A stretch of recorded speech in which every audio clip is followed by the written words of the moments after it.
This time on Animal Airport, the staff get hands-on with an angry rock python. Chris is the bearer of bad news for the owners of an illegal terrier. I'm sorry. I'm really sorry. Please don't die. Please don't leave. And 3 aggressive guard dogs are too much for Ross to handle.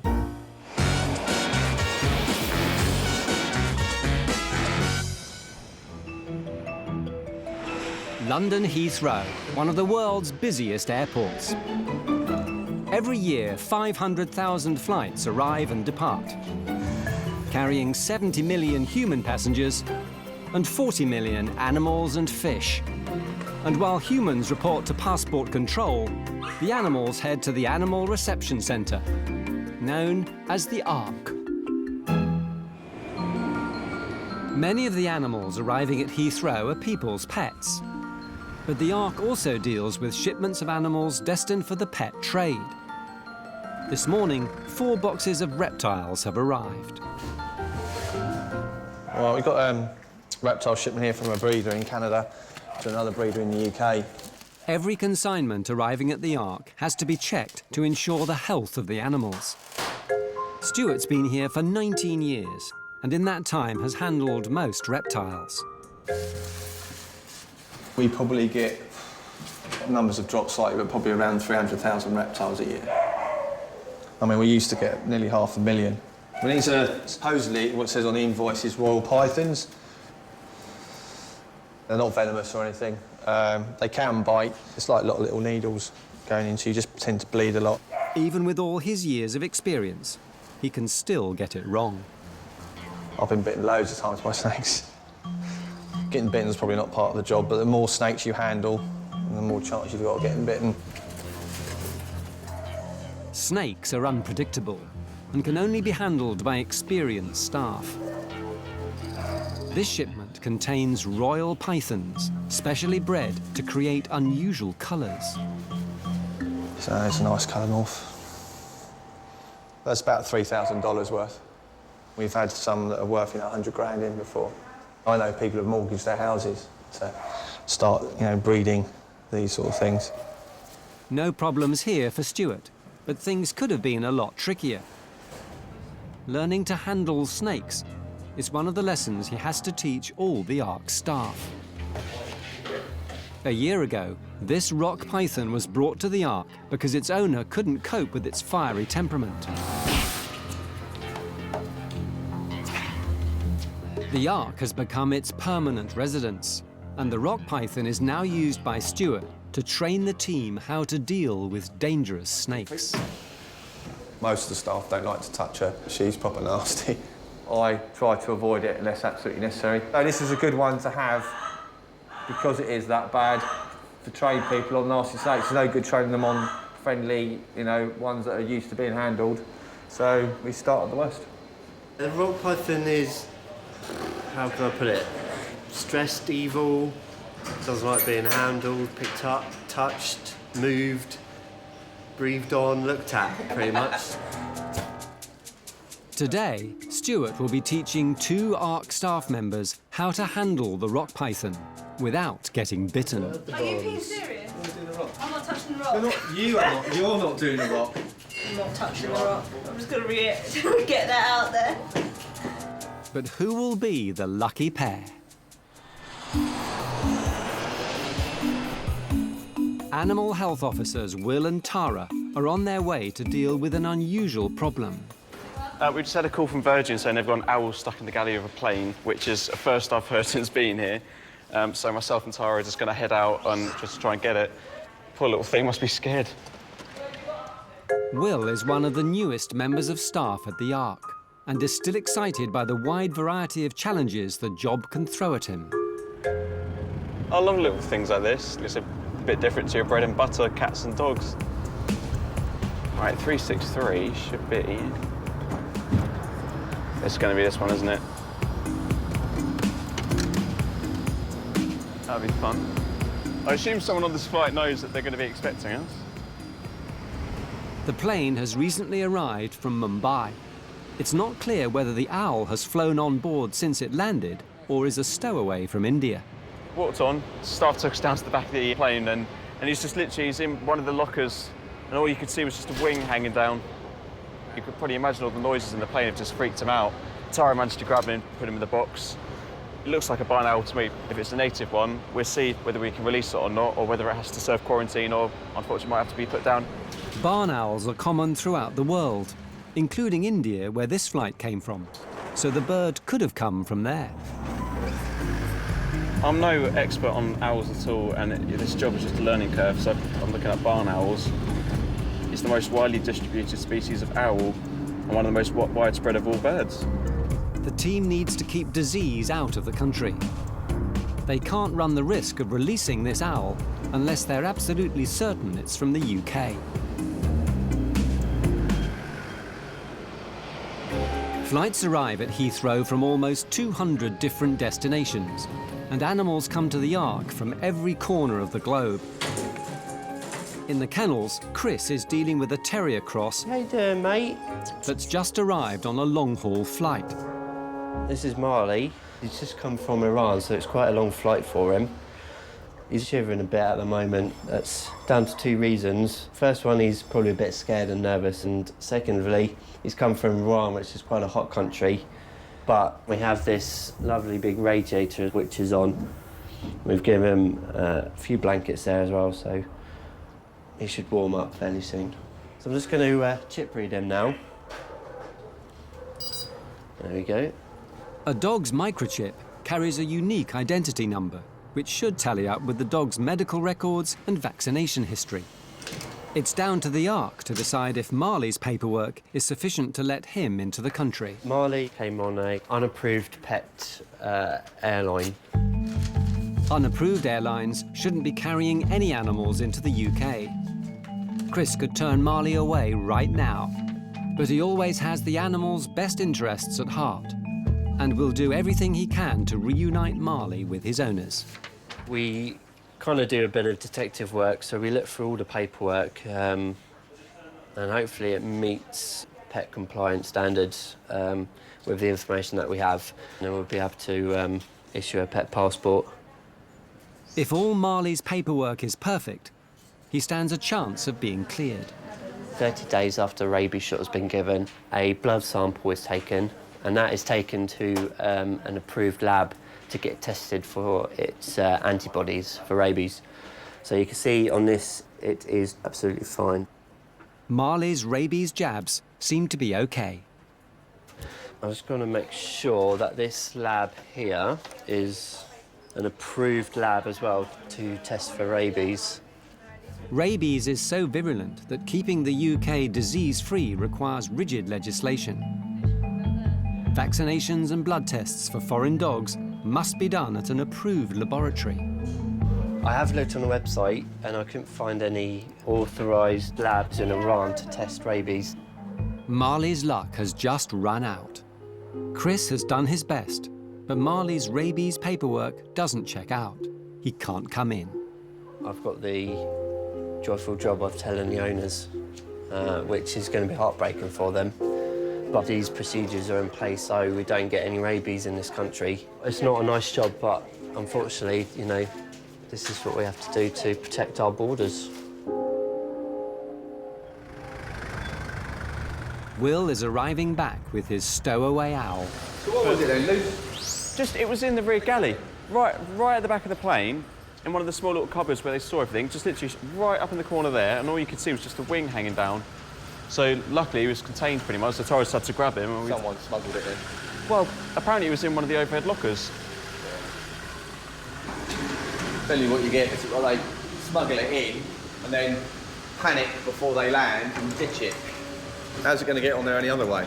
It's got to fly up the corridor into the plane. It's going to have to be a smuggle job. Third wing?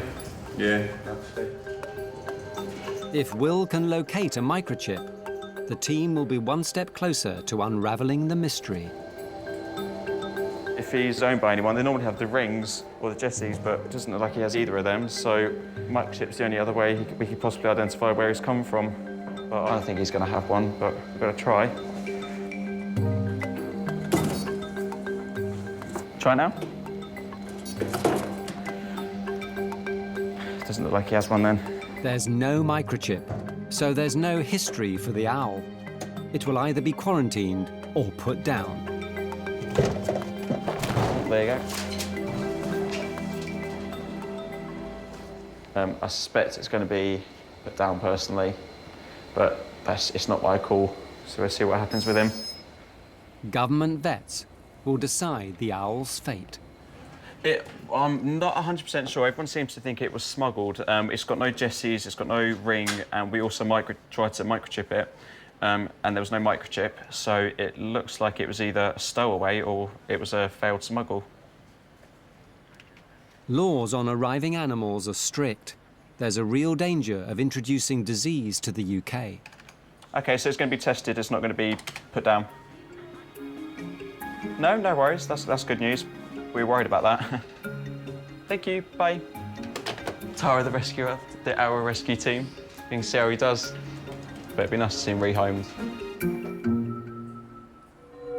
In the reptile wing, Stuart is preparing to teach an animal handling class. Today's lesson, how to move the most bad-tempered snake in the building, the rock python.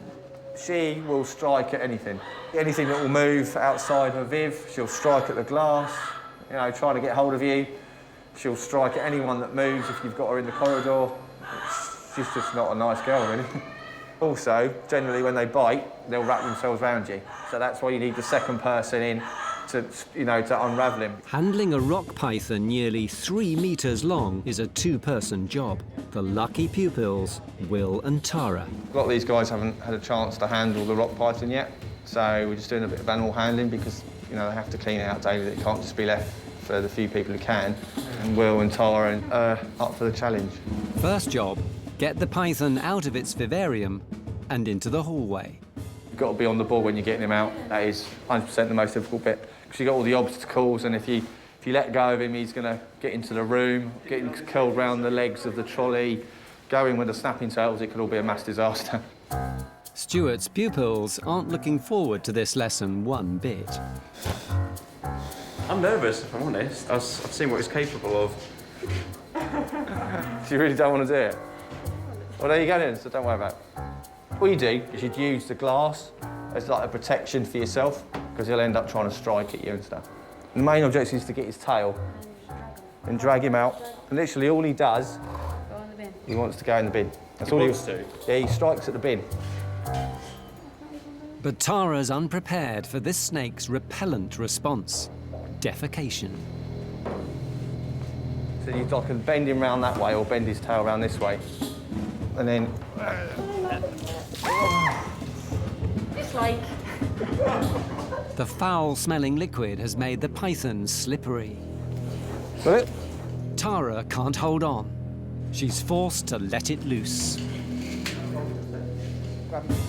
Hold him. Tara and Stuart are wrestling to regain control of the Ark's resident rock python in the confines of the quarantine corridor.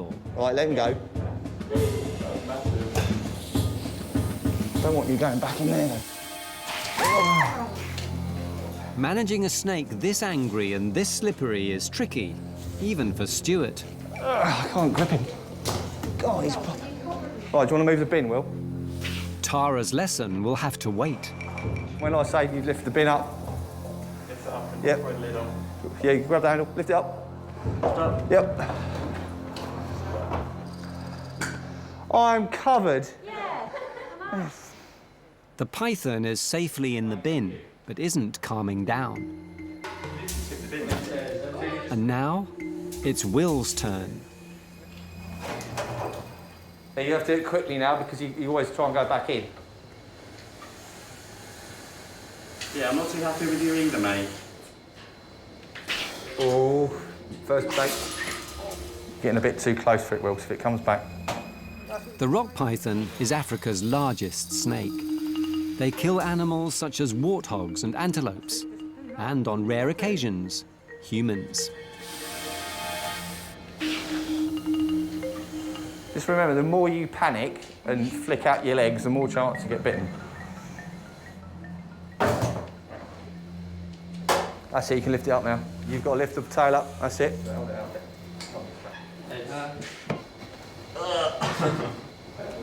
You've done it, mate. You didn't get bitten. Went straight in the bin. Heart racing. The final job is to put the snake back in his vivarium. Tara's going to have to reach into the bin and grab its head.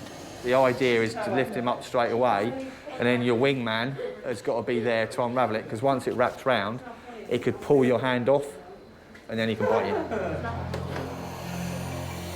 That's it. Yeah, that's it. And go in. It uses its curved teeth to strike and anchor itself to the victim, allowing it to coil around the body, suffocating its prey. It then swallows its kill whole. Put him in the viv.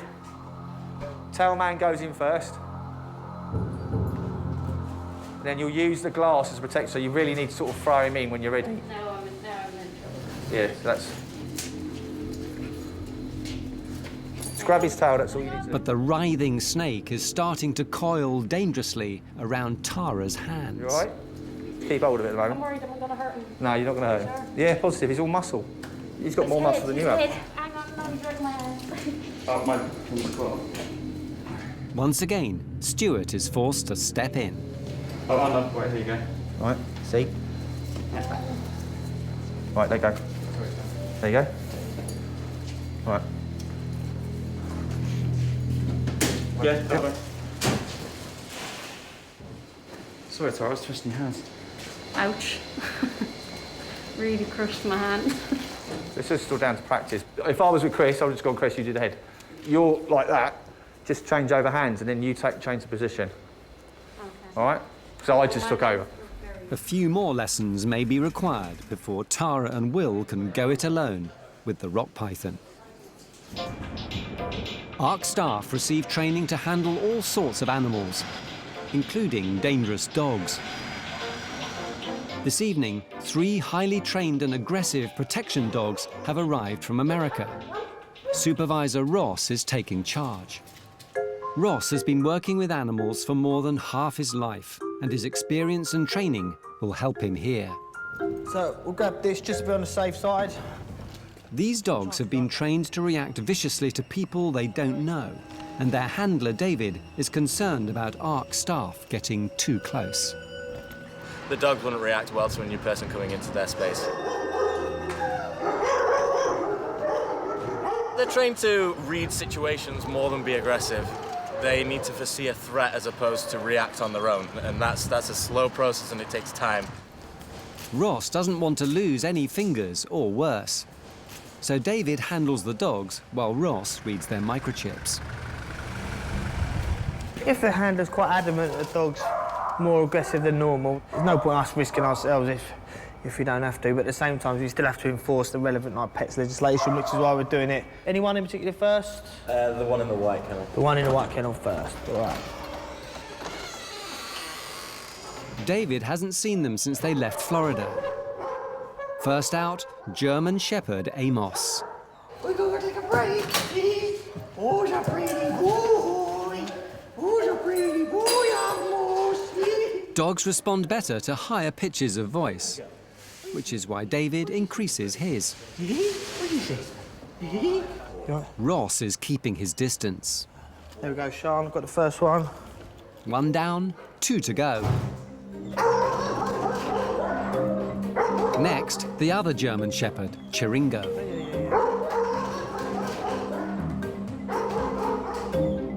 Here you go, buddy. We're going to this way, buddy. Eat a pretty. You're pretty. 2 done without too much trouble. But it's the last one Ross is worried about. This is supposed to be the worst of the 3. In reception, Chris is gently breaking the bad news to the owners of Marley, the Iranian Terrier Cross. We're the ones who check paperwork, okay, in the UK, and this lab is not approved in Iran. So we've got 2 options: either send Marley back to Iran, or Marley goes into quarantine. Well, he'll have to do probably another 3 months. 3 months? Yeah. I wish I hadn't do this, but unfortunately, our UK laws are very strict. I'm sorry. I can't do anything about it. Oh, no, we're gonna... Well, why don't you guys have a think about it? I've given you the options, so have a think about it, what you want to do. Sending the dog to quarantine for 3 months will cost the owner nearly £1,200. But it's not the money that's upsetting her the most. I love him. I know I you die do. without him. Being separated is stressful for both owner and pet. Sorry, I'm really sorry.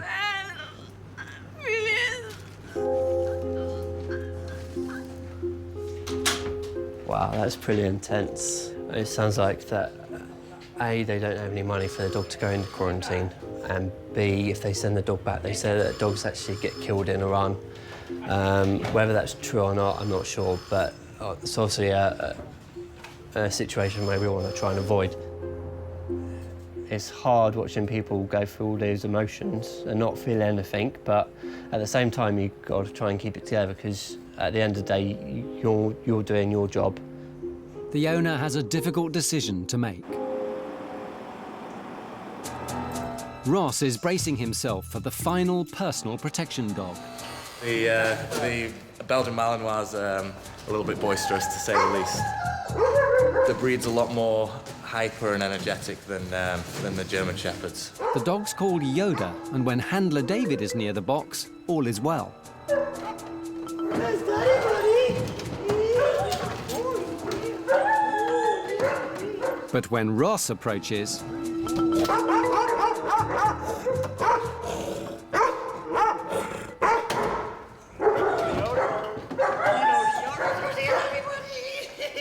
Yoda can bring down an assailant in seconds.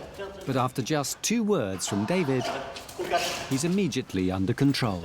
That's the level of training they have, so, I mean, you've got to respect someone for having that type of control over that type of dog. This dog's trained to protect me. He's been trained to foresee a threat. So when a threat happens, he knows when to react and when not to react. But will Yoda see Ross as a threat? Even with the long chip reader, Ross just can't get close enough. No, didn't get it. Take the... Yeah, of course. Right. You'll press it and it'll come up scanning, all right? Cheese. Start up. Give it one more try and then we'll try another chip reader. No, cool. We'll try another one. If Yoda's microchip can't be found, he won't be able to leave, and the ARC staff will be forced to look after him. This is not the most ideal scenario. Where's your chip, buddy?